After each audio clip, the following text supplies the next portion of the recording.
वजीर आजम पाकिस्तान अनवारुल हक काकड़ यूएई के दो रोज़ा दौरे के बाद पाकिस्तान वापस तशरीफ ले आए हैं। वहाँ उनकी बड़ी आला सतह पे मीटिंग्स हुई, जिसके अंदर यूएई ने बहुत इंटरेस्ट शो किया कि हम पाकिस्तान में इन्वेस्टमेंट करेंगे। तो टेक्निकली ये एक अच्छी कामयाबी है कि अगर ऑयल रिफाइनरीज के अंदर, ज़राअत के अंदर और मुख्तलिफ ज़िंदगी के शोबा इजात के अंदर यूएई वाले इन्वेस्टमेंट करते हैं, तो हमारे लिए एक अच्छा साइन है। पाकिस्तान में इस वक्त ज़रूरत इस बात की है कि कंपनीज की क्रेडिबिलिटी को स्टैब्लिश किया जाए। जैसे कि पावर सप्लाईज कंपनीज हैं, तो वो आप देखते हैं कि किसी वक्त बिलों की ओवर बिलिंग कर देती हैं, कभी वो कैपेसिटी चार्जेस के नाम पे ज़्यादा चार्जेस ले लेती हैं, और फिर मैनेजमेंट के बहुत सारे इश्यूज हैं। और देखा जाए तो पाकिस्तान में हमारी जो मैनेजेरियल स्किल है, उसको भी एड्रेस होना चाहिए। और डेफिनेटली किसी भी मुल्क की जो मैनेजेरियल स्किल है, वो अपने अपने अंदर से इंप्रूव करनी है, अपने अंदर से आपने लोगों को लेके आना है। इसी तरह अगर हम देखें तो पंजाब में बहुत सारे काम हुए, जिसमें शहजारा का ब्रिज बना और उसकी बड़ी एफिशिएंसी थी, और बड़ी अच्छी स्पीड से चीफ मिनिस्टर पंजाब ने एक एफर्ट की और उनकी कैबिनेट ने उस पर काम हुआ। अगर हम देखें तो एक अच्छा और काम हो रहा है कि बिजनेसमैनों को फैसिलिटेट करने के लिए मुख्तलिफ डिपार्टमेंट्स को एक छत के नीचे लाया जा रहा है। ये सारी चीज़ें इसलिए अच्छी हैं कि आप इंडस्ट्री को अगर देखें, लेकिन पाकिस्तान में एक मसला टेक्निकली है जिसको शायद हम एड्रेस नहीं करते। वो ये है कि पाकिस्तान में जब नेशनलाइजेशन की गई, तो वो नेशनलाइजेशन का कॉन्सेप्ट था, और वो कॉन्सेप्ट क्या था, उस कॉन्सेप्ट की इम्पैक्ट क्या था। आपने सिविल सर्विस से रिफॉर्म किए, आपने तो आपने पूरे स्ट्रक्चर को रिफॉर्म करके उसके अंदर पिन लगा के बाउंड्रीज बना दी। अनफॉर्चुनेटली इतने सालों में हमने कहीं कहीं उसको रिलीव कर दिया, कहीं हमने देख प्राइवेटाइज करने की कोशिश की, कहीं हमने प्राइवेटाइजेशन वालों को रोल दिया, कहीं पे जो है वो नुकसान पे नुकसान होता चला जा रहा है, कहीं प्रॉफिट होता जा रहा है, तो आप कहते हैं ये इदारा भेज देते हैं, पहले ये बिक जाता है।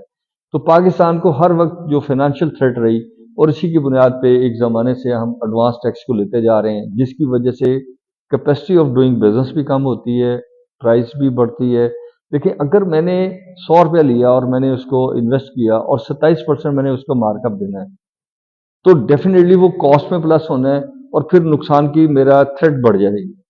दुनिया में ये कहा जाता है कि आप लोगों को एफर्ट की तरफ लगाएं, लोगों को इंटेलिजेंशिया की तरफ लगाएं, लोगों को कैपेसिटी बिल्डिंग के साथ लेके चलें, उनकी मशीनरी बेहतर कराएं, उनके काम करने के तरीकाकार में बेहतरी लेके आएं, उसकी ट्रांसपोर्टेशन बेहतर करें। जैसे कि आजकल आप देख रहे हैं कि गवर्नमेंट कह रही है कि व्हील पॉलिसी बिजली में होनी चाहिए, तो उसका रेट बहुत हाई मांगा जा रहा है, जितनी थ्रेफ्ट है उस पर डाल देते हैं। तो बिजनेसमैन कहते हैं जी, जो बिजली आपने एक जगह से दूसरी जगह लाइन के थ्रू ट्रांसपोर्ट करनी है, उसके पैसे चार्ज कर लें, उसमें थोड़े से अपने अखराजात डालें ताकि इंडस्ट्री चले।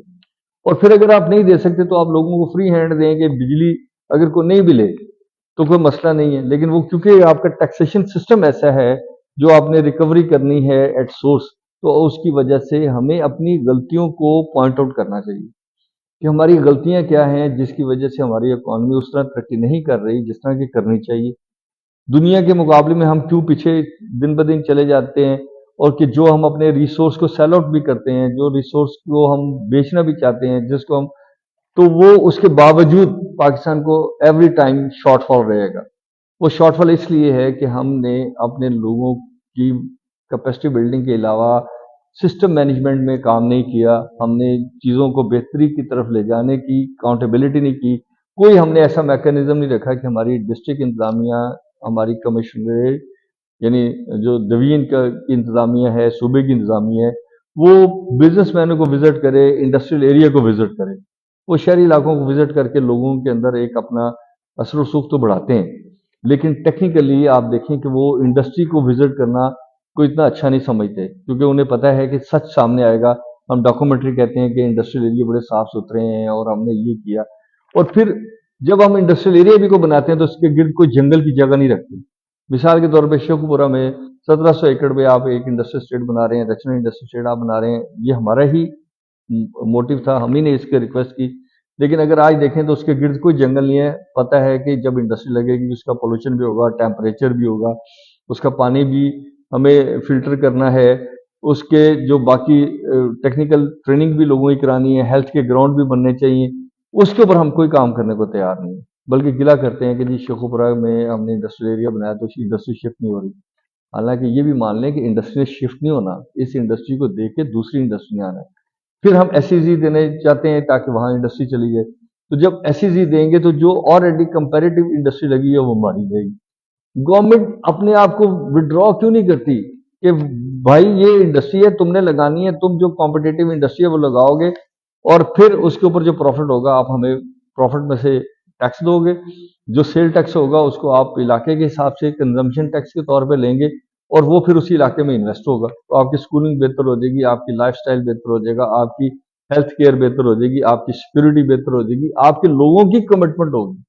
मुझे एक्सटर्नल फोर्सेस से अमन नहीं चाहिए, मेरे अपने अंदर से अमन चाहिए। तो हम ये आप सब दोस्तों से ये रिक्वेस्ट करते हैं कि इन सारे इश्यूज को लेके हमें चाहिए कि हम अपनी ब्रेनस्टॉर्मिंग भी करें, अपनी गवर्नमेंट की ब्रेनस्टॉर्मिंग भी करें कि पाकिस्तान को 12 करोड़ 70 लाख जॉब चाहिए और अगर 12 करोड़ 70 लाख जॉब किसी सब्सिडी दिए, किसी इस तरह की छोटी मोटी इंडस्ट्री को प्रमोट किए और सिविल इलाकों के दौरे करने से नहीं होगा। गवर्नर पंजाब को भी निकलना चाहिए, गवर्नर सिंध को भी निकलना चाहिए, गवर्नर बलोचिस्तान को भी निकलना चाहिए, केपी को भी, बल्दिस्तान को भी और इसी तरह इनके वज़ीर आला को भी।